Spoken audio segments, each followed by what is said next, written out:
What if I told you that your life is going to dramatically change after you watch this video? And it really is very simple to apply. There's no tricks, there's no gimmicks. It's just a straightforward strategy that I know, that I've learned, and is going to make you so much happier. Here's the thing that really has been bothering me lately as far as I've been upset. I've been upset about this entire year in a way. It's just been one battle after another, whether it was financially, relationships, interpersonal, even fitness. Like everything just seemed to be crashing down from what I previously knew. And another big thing that happened to me this year was that I turned 30. And turning 30 as a woman can be a little bit of a mind boggle. I want to use a different word, but I'm going to use boggle instead because I personally know that since I was a little girl that I was groomed or trained or told that if I didn't hit these certain milestones as I got older that I was less than or that I had failed in some type of way. Now, as I turned 30 and have realized just how ridiculous a lot of these things are, these constructs that we are given throughout our teenage years and our 20s, I really start to challenge the narrative. And I recently just finished a book that strangely was very uniquely propositioned to be beneficial because it was one of those books where like okay there's a cuss word in the title, like of course everybody loves it and it draws attention, so I wasn't really expecting to get as much value out of it as I originally intended. But the book was called The Subtle Art of Not Giving a Fuck. And I like saying the title because it just, again, is that last word that just makes you go, oh, like maybe I should read this book. And I have been notorious throughout my 20s to be a people pleaser and to basically not know my boundaries or not be able to say the word no and feel bad because I would show up, especially in my romance and like my love life, as a people pleaser and as someone that just always took care of them, but never felt like I was taken care of. So the book itself isn't about relationships whatsoever, but it did have one important concept that I feel moving forward will just dramatically change my life. So let me back up a little bit. If you're not used to talking with me and you're like, who on earth are you? That's a great question. My name is Air. This is the Black Cat Energy podcast. I also have the podcast, Who Am I? They're on Spotify.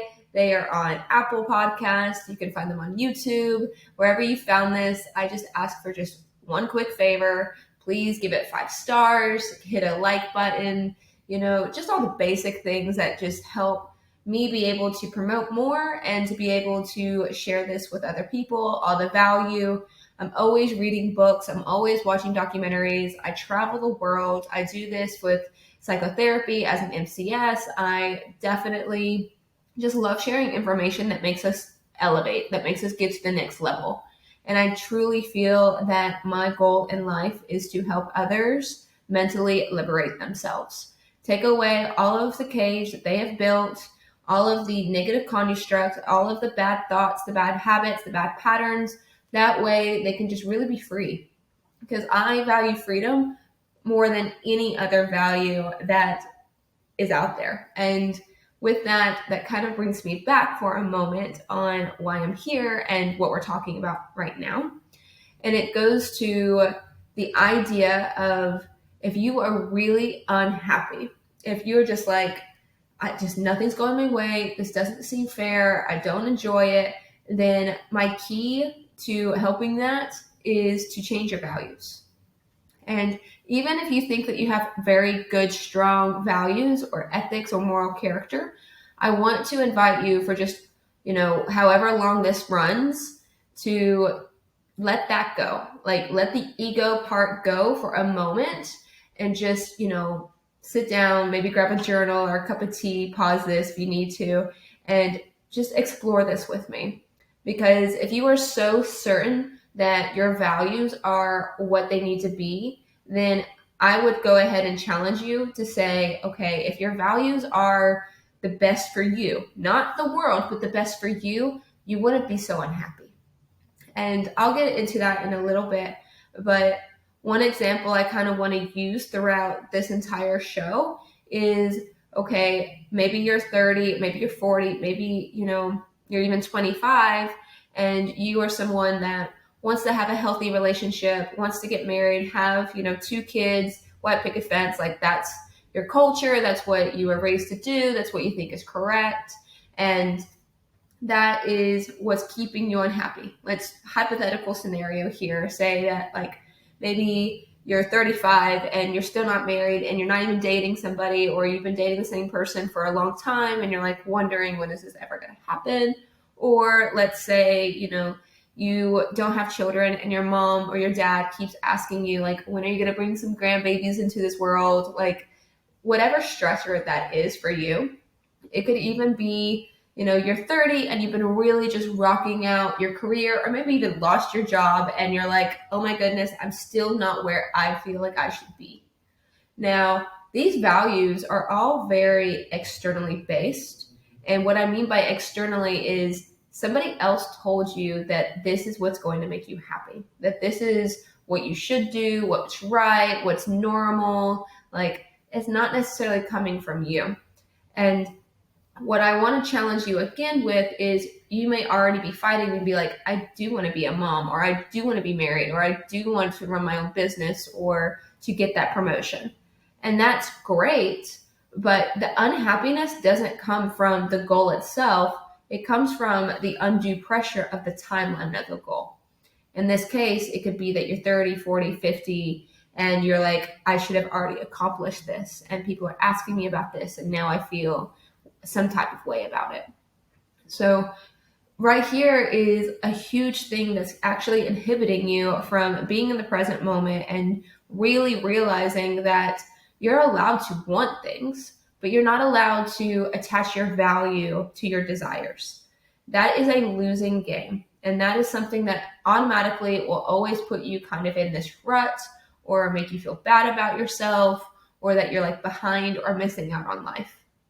And to kind of put this into comparison, like that's what you're doing. Like you're playing a comparison game whenever you're like, well, if I was 30 and I was married already and I had, a little one on the way, then life would be great. Like I'd be so happy and I'd feel accomplished and successful. And if you're going to play the comparison game, you really need to be fair on playing it. You can't be like all up in your own psyche and saying like, this is the case. Because there's plenty of people out there that are 30 or 40 or 50 who have kids and that are married, and they, aren't happy. And they may be wondering exactly like the opposite of what would have been like if I didn't get that marriage like annulled, or what did it look like if I didn't actually marry that person, or what would it be like if I, had made a different choice, if I had chose to have kids younger, if I had chose to have kids older. And if you're starting to pick up on this, it's like automatically a just depressing cycle. It's like damned if you do, damned if you don't. And what I'm inviting you to challenge is the value here. Like, is your value to have kids at 30 and be married and happy ever after? Like, okay, well, that value clearly is making you very depressed, or it's making you feel unworthy or unwanted or rejected. And that's not a very good value. If you want to have a good value, you can't connect it to something outside of you. If you do that, you will always fall into the trap of, again, not feeling worthy, of feeling like you're a complete failure. But if you can learn to change your values, you're going to be so much happier. This is something that I would definitely say is the black cat energy vibe, is whenever you think of like a black cat and you see them and they're not really accomplishing like what they want, their goals, they don't get like super frustrated and angry about like that particular goal. What they do is they change their like mind, and they're like, I just don't want that anymore. Clearly that doesn't work for me. And they walk away from it. And then suddenly they're doing something else that is making them happy. And I find that particularly interesting whenever you apply it to your own life. Like, is it the value that you are putting that you should be accomplishing this that's wrong, or is it your actual self that's wrong? And if you change your happiness or your like value level of that, you can really generate some like momentum or inspired action to really get closer to happiness. So let's go back for a second here. There's a particular part in the book that I really loved, and I looked into this a little bit further, and it has to do with music. And it has to do with heavy metal music, which isn't exactly my vibe all the time. Like, maybe I'll get into that occasionally, but it's not something I'm like throwing on as I get ready every single day. But I found it really particularly interesting on the formation of Metallica. And Metallica is a huge band from the 80s. Like, even I know them, even though maybe I can't name a few songs, but I know the name, right? And you may even know the name Megadeth as well. And Megadeth isn't as popular as Metallica, and that's kind of where we're going with the story here.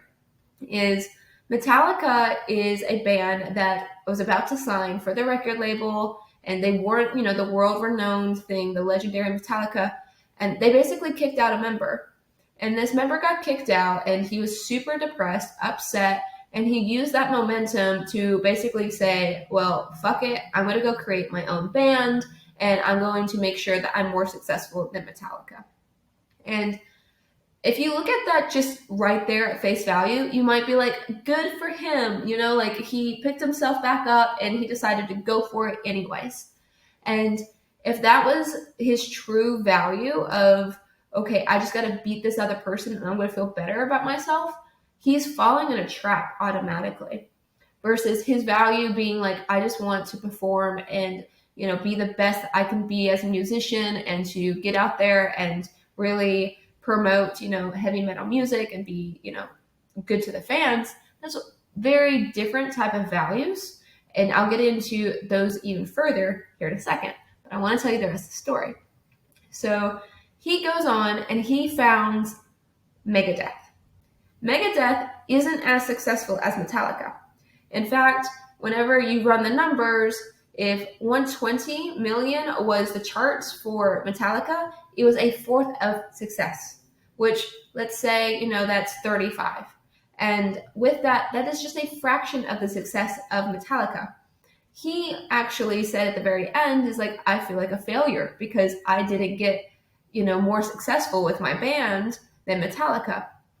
And if you look at it that way, you're like, of course, yeah, like that's terrible. You weren't as good. Like, you got kicked out of this band. You should be depressed, all these different things. But if you look at it from the lens of you sold 25 million records, like platinum, whatever you did, like that is highly impressive and successful.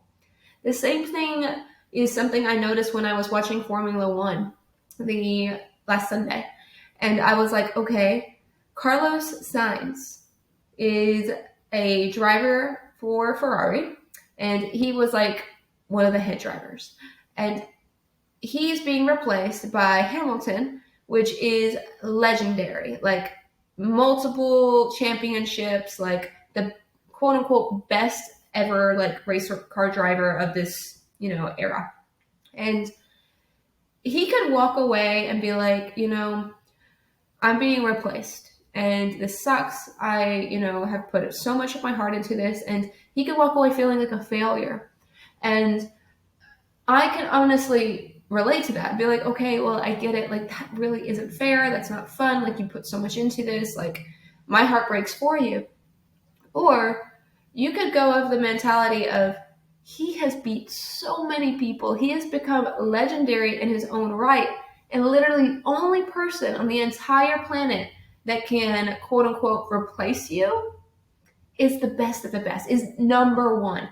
Like, that is amazing. But his value could be of, I'm not good enough, I'm not wanted, I need to quit, I need to like give up, like this was not worth it. Like, he could go down that rabbit hole. And that again would be a sign of external values. Just like Megadeth, just like the girl that wants to get married because like everyone says that she should, and she should have been married by now, and she should have had a kid by now, right? Just like science. None of these people are going to be happy in these scenarios. But let's actually take a whole different route, and let's take the route of the Beatles, which I also saw in the book, of how they basically were doing the same thing. They were starting their record label. They were all, about to become the legendary Beatles. And they kicked out the drummer. They kicked out the drummer for questionable reasons. Like some people say it was just because he got all the attention. He was super handsome, whatever. But they kicked him out and they replaced him with like Starr. And everybody knows, Ringo. With that, at the end of his life, he was like, I am so glad. The best thing that ever happened to me was getting kicked out of that band, because then I went and I met my wife and I had my family, and we had this beautiful marriage, beautiful life. What he did was change his values. He actually took the fame and switched those values into family values, which goes into love, and it goes into trust, and it goes into like a deeper, more almost spiritual way of thinking and purpose. And that's what I'm trying to tell you is, if you want to be happy, if you want to start winning at life right now, the best thing you could do is change your values. One very good value that could be for you is just honesty. Honesty is something that re-engages you day in and day out through every relationship, through every single type of conversation you have. If your value is honesty, that is way better than having the value of fame or success or money or even children. Like that value only gives, and it only inspires and motivates.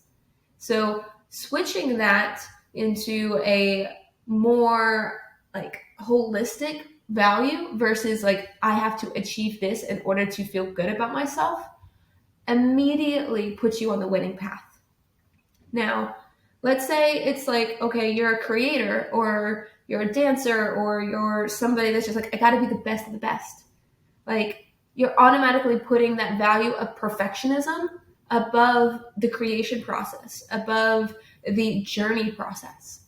I'm here talking on camera, and I know that my camera could be better. I could have better lighting. I know that I could have put makeup on. I could have showed up differently. Sometimes I stutter on my words. Sometimes I lose my train of thought, but I'm not necessarily going to be perfect. And I don't necessarily have hundreds of thousands of fans or subscribers right now. Would that be awesome? Of course. I want to grow this community. I want to be authentic. I want to share messages that are really important, not just to me, but I feel are important to everybody to hear. And I'm going to keep showing up. But if my value was to be perfect and to have a million fans and to just, be the best of the best, or else I'm not good enough, I'm going to quit and I'm going to feel terrible about myself, then I am automatically going to set myself for like, I'm even doing it right now. I'm going to set myself up for failure if that's the case.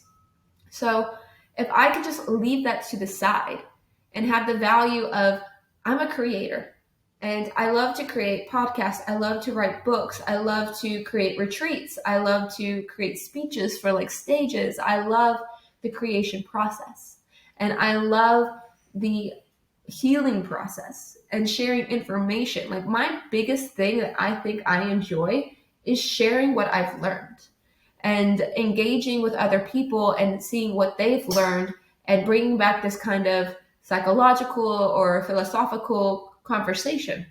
Like I love personal growth and I love human connection. And if I'm always chasing perfectionism, I'm going to really miss out on the ability to be more authentic and to be able to show up in a way that makes people like feel welcomed and wanted and heard. And that is something that I've had to work on. I'm still working on it, if I'm being completely vulnerable. There's part of me throughout my childhood. I grew up as a model. I grew up as a student. I grew up to where if you weren't perfect, you weren't wanted. And it's been really life-changing to be able to challenge that narrative and that value and be like, okay, if I don't have perfectionism as a value, I'm going to be so much happier.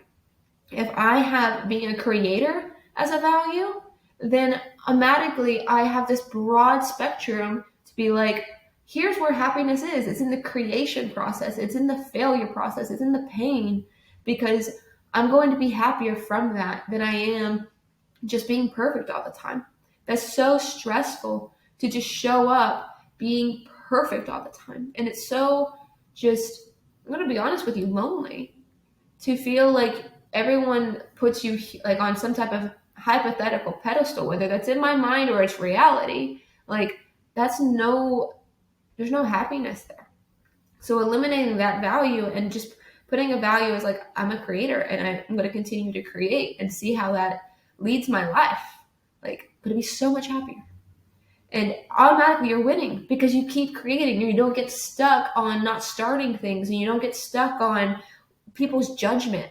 Like, I get comments like that are the nicest of comments. And when I hear these, or see these, I should say, I want to be like angry, or I want to respond, or I want to be like, like, you don't even know me. Like, why would you say that? Like, you don't know my life. You don't know my journey. I could go down that rabbit hole, or I could choose the value of grace and like just a deeper understanding of like people that are in those positions where they want to spread like hate, or they want to like say like me, or victim mentality. Like, they're hurting. And I have a value of grace way over a value of pride. So as you're starting to see, I'm shifting my values and I'm happier now than I ever was. Like, this year again has been one of the hardest years I've had in my entire life. And what it really did was challenge my values. Did I attach my self-worth to money? Did I attach my self-worth to a relationship? Did I attach my self-worth to what other people assumed I should be at in this point of my life? Like, even like cutting off my hair, it was like, did I attach myself with worth just to how I looked and not necessarily about how I feel and what I think and I believe about things? And I'm just really grateful at the end of this year to be like, hey, I'm winning. I feel like I'm finally starting to win. And that did take a lot of like just mental stripping of what I thought was important and what a value really is. Like, I'm not somebody that ever has considered myself like a bad person. But if you would have asked me even a couple of months ago, like, do you have good values? Immediately I would have been like, yeah, of course I do. I don't kill anybody. I don't lie. I'm not, I don't do X, Y, or Z. Like, I'm a good person. And you can be a good person with bad values. That is a myth if you think that just because you're a good person that you have these great values or, X, Y, Z.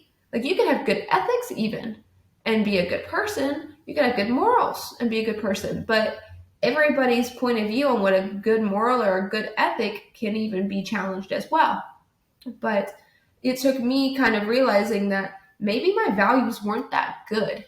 I can be a good person. That's a completely separate thing. But maybe my values weren't that good. Maybe what I was putting as important and prioritizing and saying like this or nothing wasn't good for me. And it definitely wasn't good for my journey. And it definitely was showing up in my external reality, in my relationships, in my work, in my path. And when I released those, and I was like, okay, I'm going to have different values. I'm going to show up differently for myself. I'm going to choose this value over this previous value. It was work. And again, I'm still working on it. I'm always a work in progress. But immediately I started feeling better about where my life was going, if I was winning or losing. And I didn't feel so bad about some of these things that were being removed from my life because I realized that my value wasn't attached to those anymore. I'm not attached to, being married by 30 anymore. I'm not attached to being even in a relationship. Like, I'm not attached to $1 million income. Like, I'm not attached to these things anymore.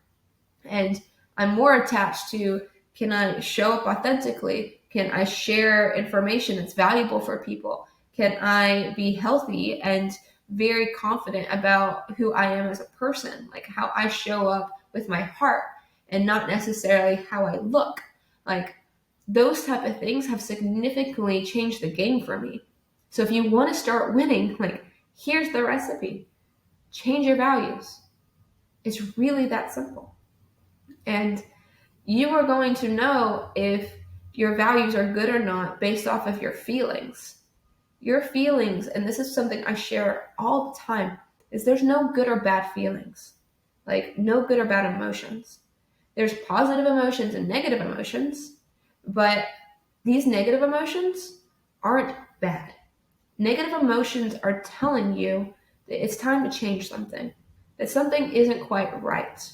And if you listen to those rather than label them as bad, you're going to also realize that, like, you have the opportunity to change your values and to start going a different direction, which will make you feel good.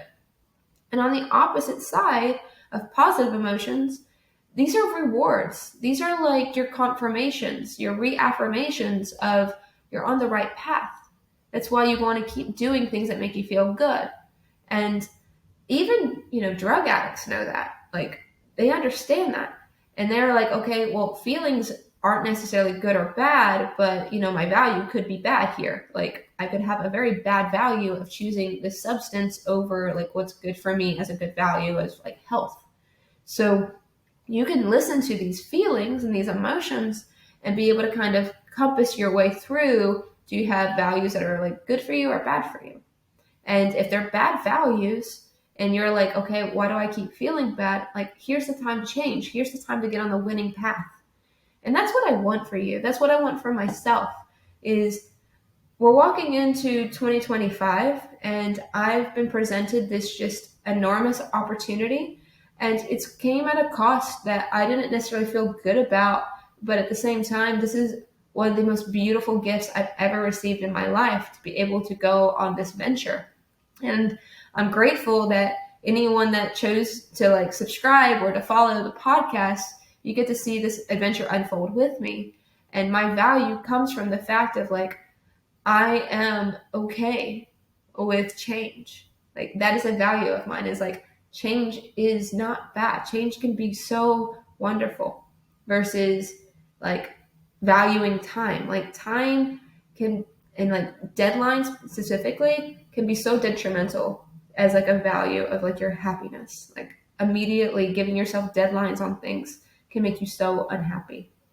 So with that, that's the biggest thing I just want to share today is if you really want to be happy, change your values. Pay attention to how you feel about things. And you can be a good person with bad values. Like, that is the summation of everything I've shared. And I'm very thankful that I've had a hell of a year. Like, I will probably do a podcast just on what my year was like here in a couple of weeks, just to, like, really emphasize how important this concept is. But with that, as always, like, thank you. Like, this is the Black Cat energy. Like, this is how to start winning and accomplishing what I know you deserve. All right. Goodbye, my kitties.